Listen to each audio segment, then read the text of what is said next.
Hello and welcome to the course. I'm your host today, Julie, and I'm speaking with Professor Patrick Jagoda from the Departments of English, Cinema and Media Studies, and Obstetrics and Gynecology at the University of Chicago. Professor Jagoda specializes in media theory, game studies and design, science studies, and 20th and 21st century American literature and culture. He is the co-founder of the Game Changer Chicago Design Lab and the Transmedia Story Lab, as well as the executive editor of the interdisciplinary journal Critical Inquiry. He is here today to talk to us about his career path and how he became a University of Chicago professor. Welcome to the course, Professor Jagoda. Thanks for having me. Can you give me a general overview of your career path starting in your college years?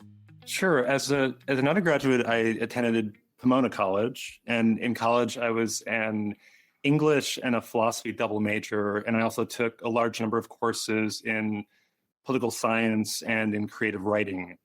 And really, since high school, I loved reading and learning and knowledge, and I never thought I'd become a professor in those years, but I loved knowledge for the sake of knowledge, and I also loved it for the world-changing capacity I saw it as having. So, books, when I read them when I was younger, really opened up worlds and possibilities that I never would have known about otherwise.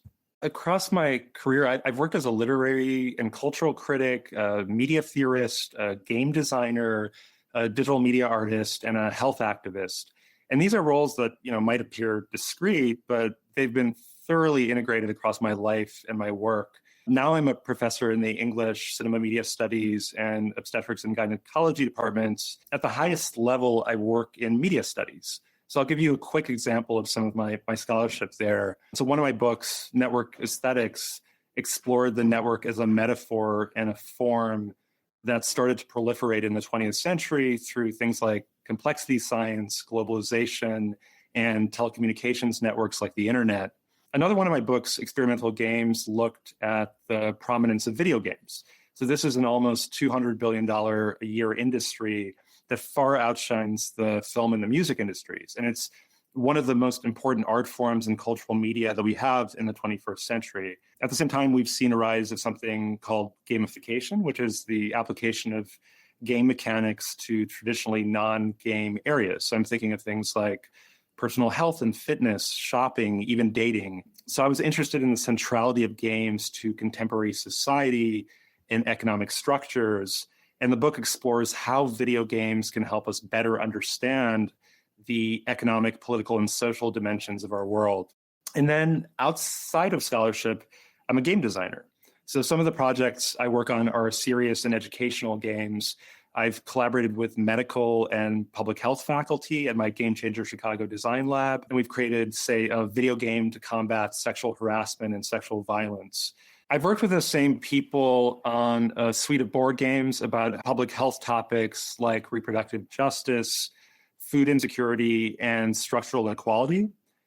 I've also worked with collaborators at the Forecast Lab on a unique series of alternate reality games. And these are basically games that combine online play and live action performance. So we've created large-scale games for middle schoolers, high schoolers, and adults in a variety of contexts. So we created 2 games about climate change, 2 others about the COVID-19 pandemic, and a few other more artistic games. So alongside my scholarship, my research also includes this form of practice. I want to go back to when you were younger, and you mentioned in college you really loved this idea of learning for the sake of learning.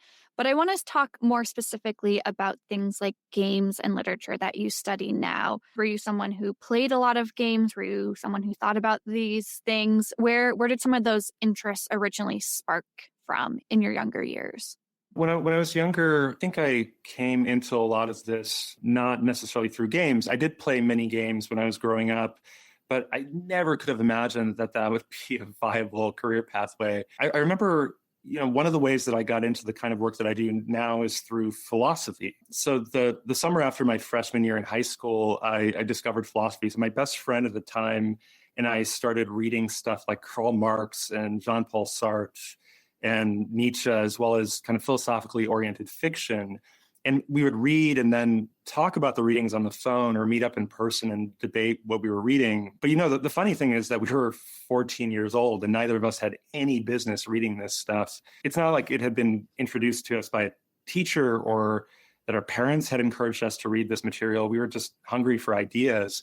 And there was a kind of freedom to it. So I think, this friend and I would also do other nerdy things like programming games for our TI-85 graphing calculators, which they were not designed to do, by the way.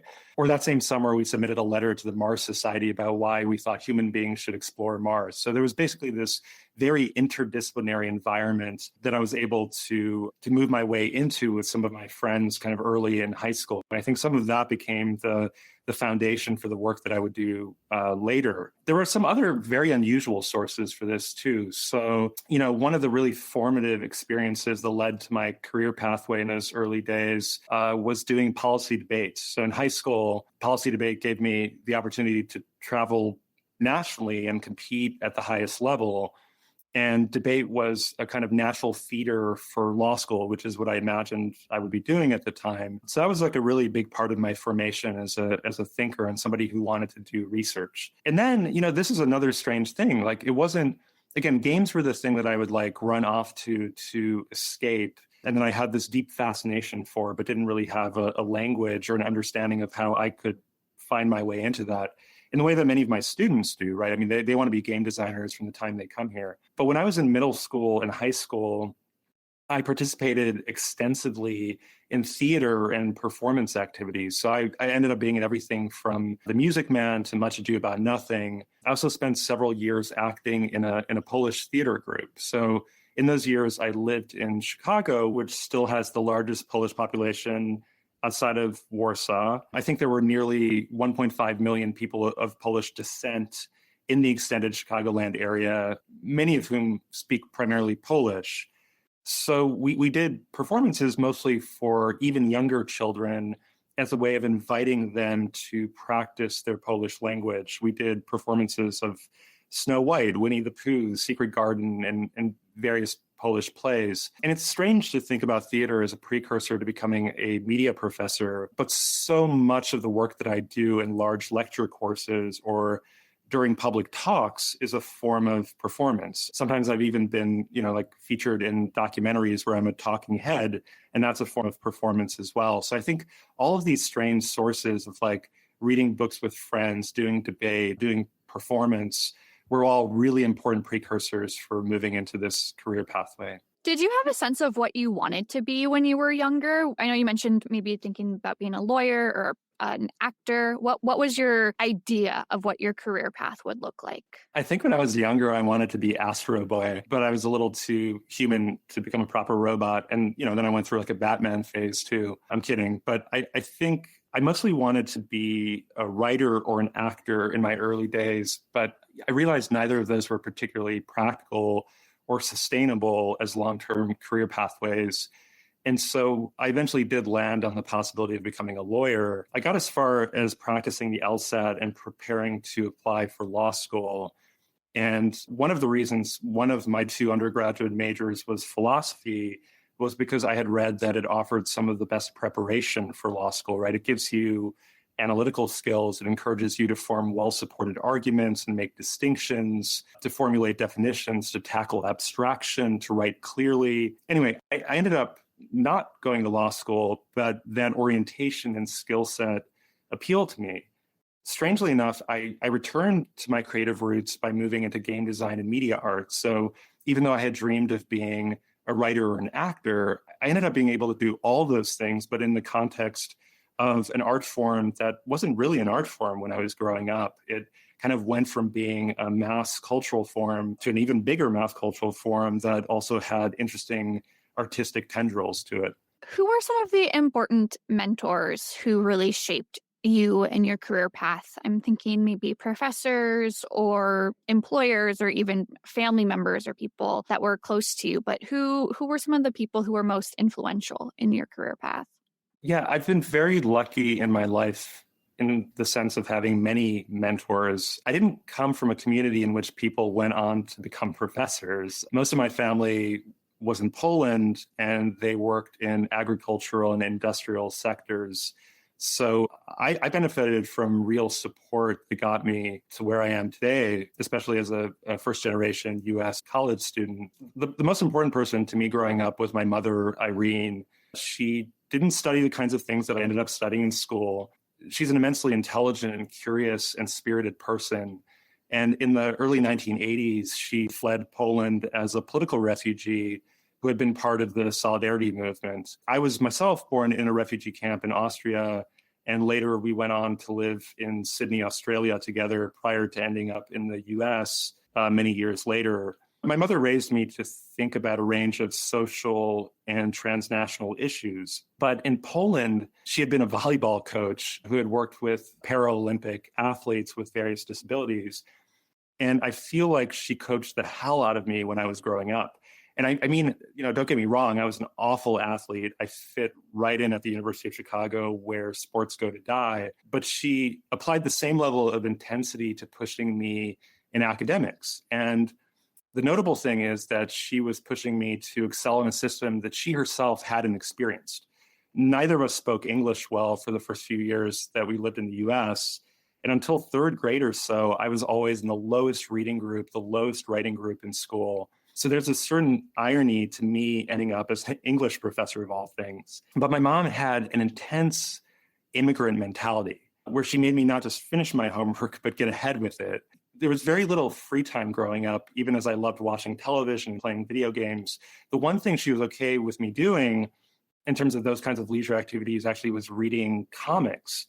So we read comics together and analyzed them. So that's probably where my love of interpretation and analysis came from originally. But there's no way I would be a professor at the University of Chicago with the kind of support that my mother and my father and my uncle and my entire family provided me with growing up. There's also another person without whom I never would have ended up in a PhD program or having become a professor. So early in my second year in college, I met a professor named Toni Clark. In addition to being a professor of English, she was also something called the Dean of Women. And we don't have this at the University of Chicago, but she mostly advised women at the college and conducted work in women and gender studies. In my second year, I took a course called Modern and Postmodern Fiction with her. I think I was probably a total pain in the ass in those years. I was dedicated to my work, but I was also very intense. So it's hard for me to imagine why she would have supported me in the ways that she did. But one day toward the end of that course, she called me into her office. We started chatting. And then she suddenly asked me, what are you going to do after you graduate? And remember, I was in my second year, like a second year undergraduate student. But of course, like being who I was, I knew what I was going to do. So without missing a beat, I responded, I'm going to law school. And I remember this so distinctly, right? Like Toni looked at me and she said, no, you're not, right? So that was already surprising having a professor I admired say this to me. But being the ridiculous person that I was, I immediately shot back, yes, I am. So this started to sound like the Irving Berlin song, anything you can do, I can do better, right? No, you're not. Yes, I am. No, you're not. Yes, I am. But anyway, she looked at me and said, you should apply to pursue a PhD. Now, honestly, again, as a first generation US college student, this had never occurred to me.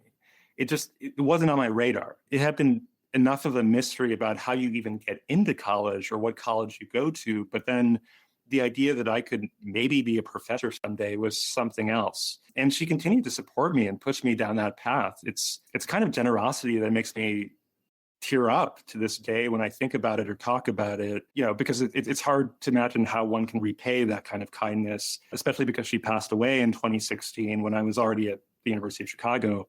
I guess the very small way that I try to pay this back is by encouraging my own students to pursue their dreams or trying to anticipate directions they might want to go before they see what might be possible.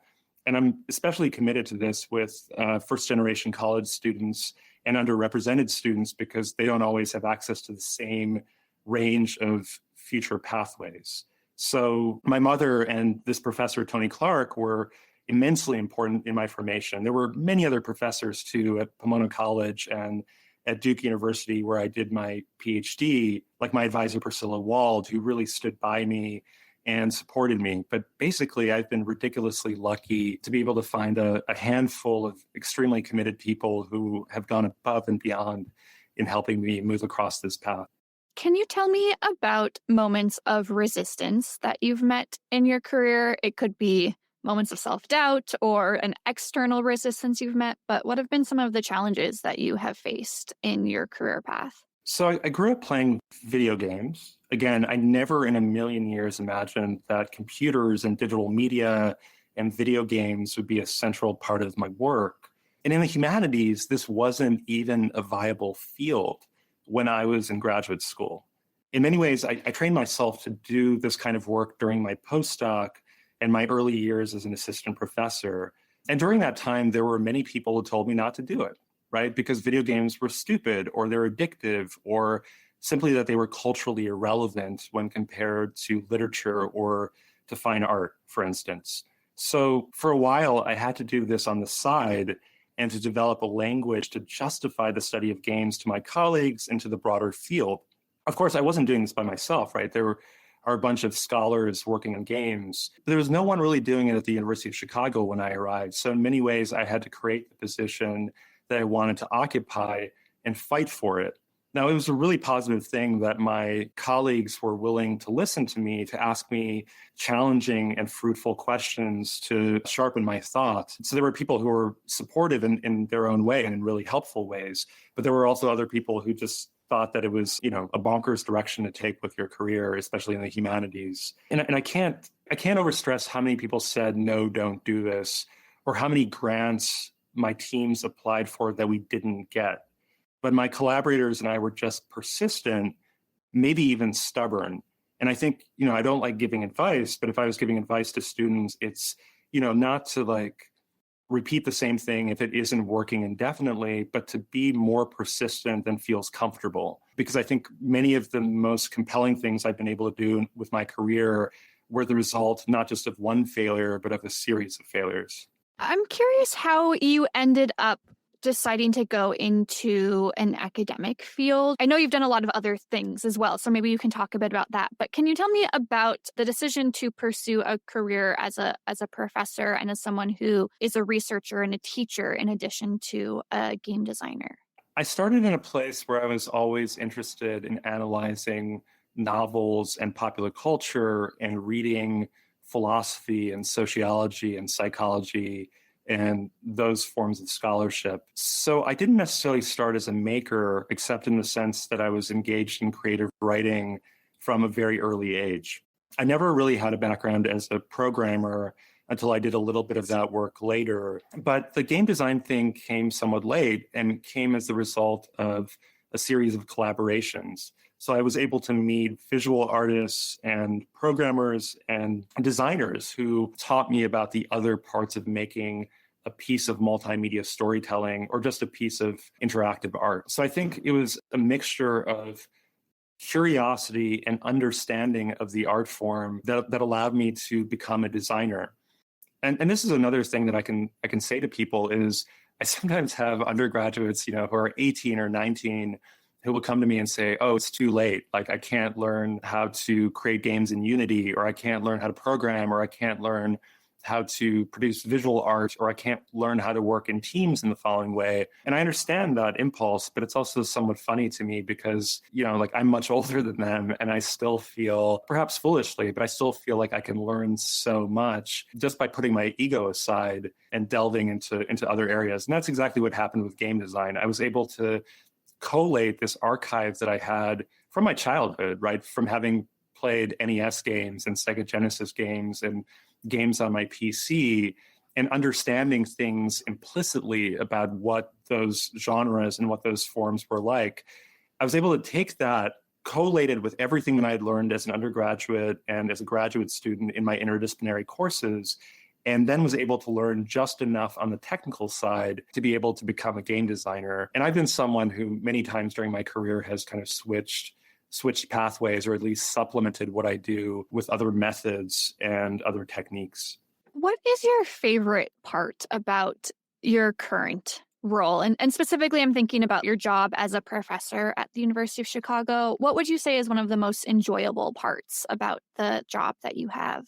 The most fun part of it all is working with students. And I feel so genuinely lucky at the University of Chicago getting to work with some of these young people who surround me, they're not just intelligent, they're not just talented, they're quirky and passionate about their thought. I'm sure that's not true of all students, but so many of the ones I've worked with really show up. I also love the challenge of pursuing original work and conducting experiments that are exploring areas that no one has explored in the same ways.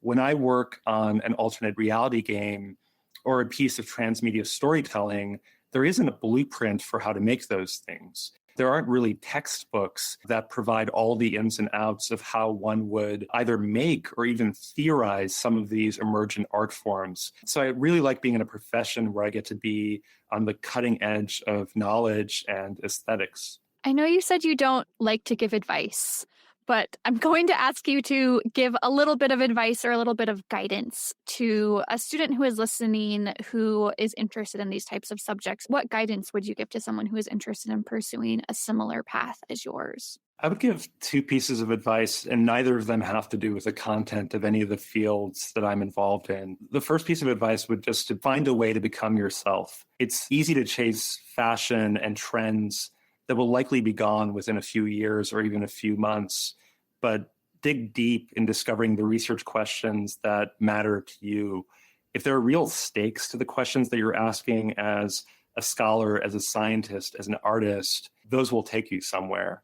But let yourself be driven by those questions and not by fashion. And second of all, try to fail while you can. And I don't want bad failure for anyone or precarity or anything like that. But college in particular is a time when you can learn by taking risks and failing, at least in some areas. I always encourage my students to fail in the most interesting and wildest possible ways that they can, right? I would even say invent new ways to fail that no one has known before. So it's not just a question of like trying something and it doesn't work, like create frameworks that people haven't tried before and be open to putting 6 months of work into something that doesn't work out, because those 6 months will not be wasted. You'll learn something during that time that will inflect some future project or some future idea that you have. Experimentation requires a great deal of failure, and there's no innovation and no learning without experimentation. My last question for today is, what is the most gratifying thing that you do in your current role? I know I asked about the most fun thing, and I think of them as a little bit different, as the thing that kind of makes you feel the happiest versus the thing that makes you feel the most fulfilled. But what would you say is the most gratifying part about your current career at the University of Chicago and beyond? You know, I'm not the kind of person who could just keep writing books or articles in my area of specialization. I've always been inclined toward intellectual promiscuity, or maybe just expansive generalism, which some people might recommend against. But I like to see how different disciplines do things and how theorists, historians, and practitioners generate their discoveries and their creations. And over the years, I've had the good fortune of working with people coming from the arts, design, the social sciences, the biological sciences, and different humanistic fields. And, you know, some scholars are in it just to make a name for themselves, but I'm more interested in the communities I can connect with and the collectives I can sometimes help bring into existence. And collaborative work is really the most gratifying part of what I'm doing right now. It can be immensely challenging at times, but it's a challenge that surprises me and helps me grow as a thinker and a maker. And so I want to keep pursuing collaborations that surprise me and pull me in new directions. In 2022, I worked with a group of collaborators at the Forecast Lab. This included a theater and performance faculty member who works as a dramaturg. This included a filmmaker who works with algorithmic film. It included another game designer. It included a number of different artists, including set designers, for instance. And we created a game about climate change for 3 different middle schools. We had about 350 players who were involved in this game for 3 weeks. And they ended up completing about 2,500 climate quests that were teaching them things about environmental science and climate change through the framework of gameplay, including live streaming interactions with actors who were part of this game. That's an example of the kind of project that I find really gratifying, because I couldn't have even started that project, let alone completed it, without a bunch of brilliant people who had different techniques than the ones that I have. But I also came out of that project having discovered things that I didn't know before and being more ready to engage those kinds of projects in the future. Professor Jagoda, thank you so much for your time today. Thanks so much for talking, Julie. Thank you again for your time, Professor Jagoda. And course takers, if you enjoyed listening to today's interview, please check out the other ones. Leave us a comment, subscribe, follow, and share this episode with your friends and family. You can find out more about the University of Chicago through uchicago.edu or the university's campus in Hong Kong through uchicago.hk. Stay tuned for more. See you around.